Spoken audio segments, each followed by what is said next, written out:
जी, अस्सलाम वालेकुम। हमारे चैनल में खुश आमदीद। तो पिछले 2 दिनों की जो दुनिया की टॉप न्यूज़ हैं, उन पर बात करने की कोशिश करते हैं। तो सबसे पहले हम गज़ा फ़लस्तीन पर आते हैं। उससे न्यूज़ है आज की कि गज़ा शहर में इंडोनेशिया के हॉस्पिटल के एक डायरेक्टर, डॉक्टर मरवान अल सुल्तान, एक सीनियर डॉक्टर, ख़ानदान के अफ़राद समेत इसराइली फ़ज़ाई हमले में मारे गए। अल्लाहु अकबर। फ़लस्तीनी वज़ारत सेहत ने इसराइल पर जानबूझकर तिब्बी और इंसानी इमदाद की टीमों को निशाना बनाने का इल्ज़ाम आयद किया और इसे घिनौना जुर्म करार दिया। ये वाक़या एक बड़े पैमाने एक बड़े तनाज़े का हिस्सा है, जिसके नतीजे में अक्टूबर 2023 से अब तक 57 यानी कि 57,499 फ़लस्तीनियों की मौत हो चुकी है और 1,411 तिब्बी कारकुन हलाक हो चुके हैं। तिब्बी अमले की हलाकत ने बड़े पैमाने पर सदमे और गम को जन्म दिया है। नेक्स्ट न्यूज़ हम लेते हैं रूस और यूक्रेन की जो जंग चल रही है उसके हवाले से है। अमेरिका ने अमेरिकी फ़ौज में कम ज़ख़ीरे के ख़दशात के पेश नज़र यूक्रेन को फ़ज़ाई दिफ़ाई मिसाइलों और दुरुस्त जंगी साज़ो-सामान की कुछ तरसील रोक दी है। इस फैसले से रूसी ड्रोन और प्रोजेक्टाइल का मुकाबला करने वाले फ़ज़ाई दिफ़ाई मुदाखलतकारों की तरसील मुतासर होती है। यानी कि अब जब यूक्रेन के पास हथियार ही नहीं जाएंगे तो वो किस तरह रूस का मुकाबला करेंगे। यूक्रेन यूक्रेन क्योंकि यूक्रेन को जो सपोर्ट है वो यूएस और यूरोप से ज़्यादा मिलती है। अच्छा जी, नेक्स्ट है ऑस्ट्रेलिया से खबर लेते हैं। ऑस्ट्रेलिया के शहर है शिपार्टन। वहाँ एक नाशपाती का जो मुजस्मा यानी कि बड़े साइज़ का लगाया गया है।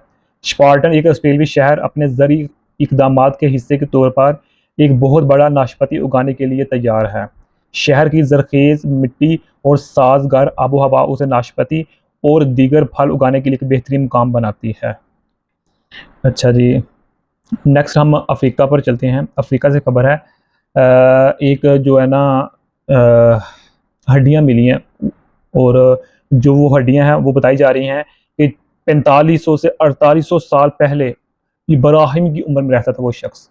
यानी कि हज़रत इब्राहिम अलैहिस्सलाम की के दौर के शख्स की जो है ना वो हड्डियाँ मिली हैं, जो कि है 4500 से 4800 साल पहले की ना वो हड्डियाँ हैं।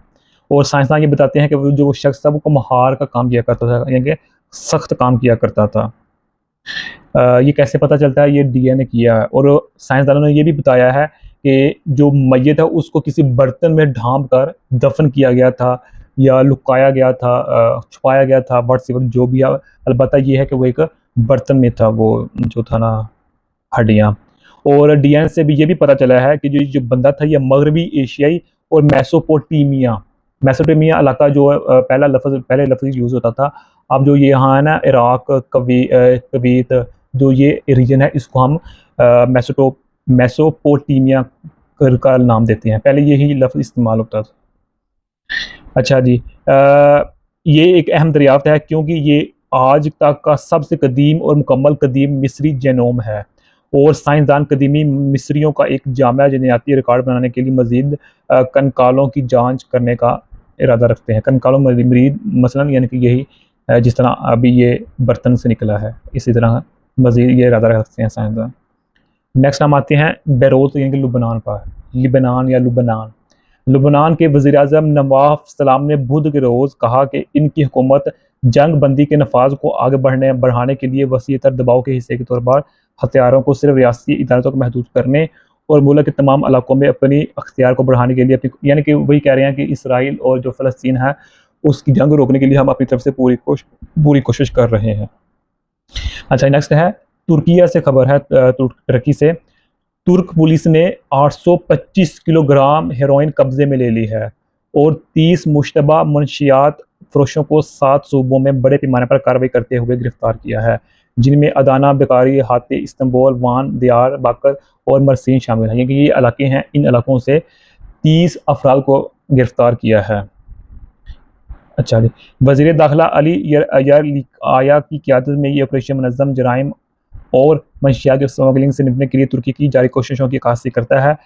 यूरोपीय मंडियों में हेरोइन के दाखिले के एक अहम मुकाम के तौर पर तुर्की का स्ट्रेटजिक मुकाम से स्मगलिंग के रास्तों का एक अहम मरकज़ बनाता है। यानी कि अगर देखा जाए कि जो तुर्की और यूरोप, जो टर्की है और जो यूरोप का हिस्सा है, इसके दरमियान ये टर्की ही आता है, एक पुल ही है।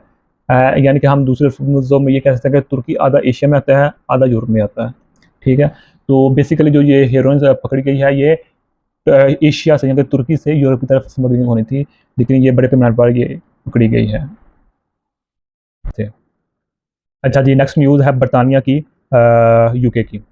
बरतानिया की जो होम ऑफिस है, उसकी जो सेक्रेटरी हैं येटे कूपर, वो आए दिन जो फ़लस्तीन के हक़ में मुज़ाहरे होते हैं या फ़लस्तीन के बारे में जो लोग इमदाद की बात करते हैं, उन पर तशद्दुद की बात करते हैं, उन पर रूज़ ऑफ लॉ यानी कि डराने धमकाने की धमकियाँ देती रहती हैं, ये जो येटे कूपर हैं।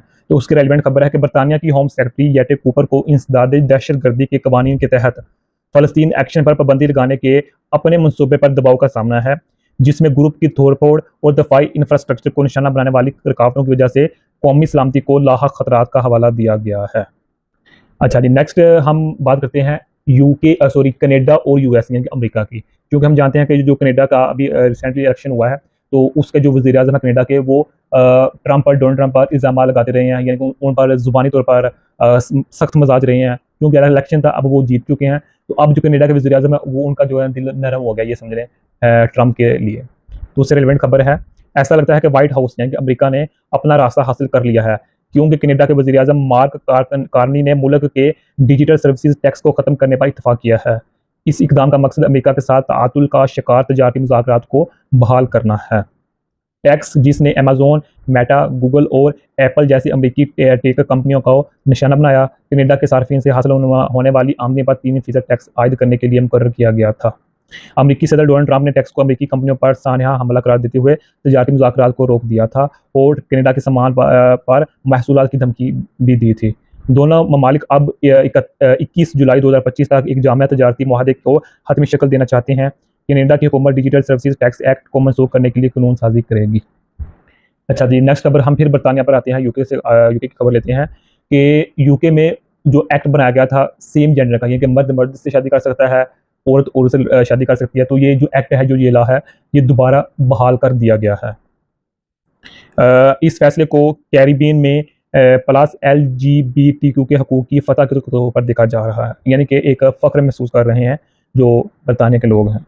अच्छा जी, नेक्स्ट खबर हम लेंगे थाईलैंड से, कि थाईलैंड की जो वज़ीर आज़म है शिनावतरा, वो अब उन्होंने अपने ओहदे से इस्तीफ़ा दे दिया, बल्कि इस्तीफ़ा दिलवाया गया है। वो इस तरह के काफ़ी दिनों से थाईलैंड में एहतजाज हो रहा है कि थाईलैंड के वज़ीर आज़म ने कंबोडिया के एक रहनुमा, जिनका नाम था हुन सेन, उनसे टेलीफ़ोन पर बात की थी, फ़ोन कॉल की थी। तो उस एक फ़ोन कॉल की वजह से थाईलैंड की आईनी अदालत ने अपने ही मुल्क के वज़ीर आज़म को ओहदे से इस्तीफ़ा होने का मुतालबा किया था। तो वो आज यानी कि इस्तीफ़ा उन्होंने दे दिया है। इसमें बेसिकली 2 जो है ना बातें सामने आ रही हैं फ़ोन कॉल में। पहली तो ये है कि थाईलैंड के वज़ीर आज़म ने कंबोडिया के रहनुमा जो हुन सेन था, उनको अंकल यानी कि चाचा कहा था। अजीब बात है। एक रीज़न ये है, और जो यहाँ पे जो फ़ोन कॉल लीक हुई है, उसकी बुनियाद पर ये बातें 2 सामने आई हैं। और दूसरी बात ये है कि जो वज़ीर आज़म है थाईलैंड की, इन्होंने अपने ही फ़ौजी रहनुमा को तनकीद का निशाना बनाया था। ये 2 मेन रीज़न है। एक चाचा कहना गवांडी को, यानी कंबोडिया को, और दूसरा अपने ही फ़ौजी रहनुमा को तनकीद का निशाना बनाया।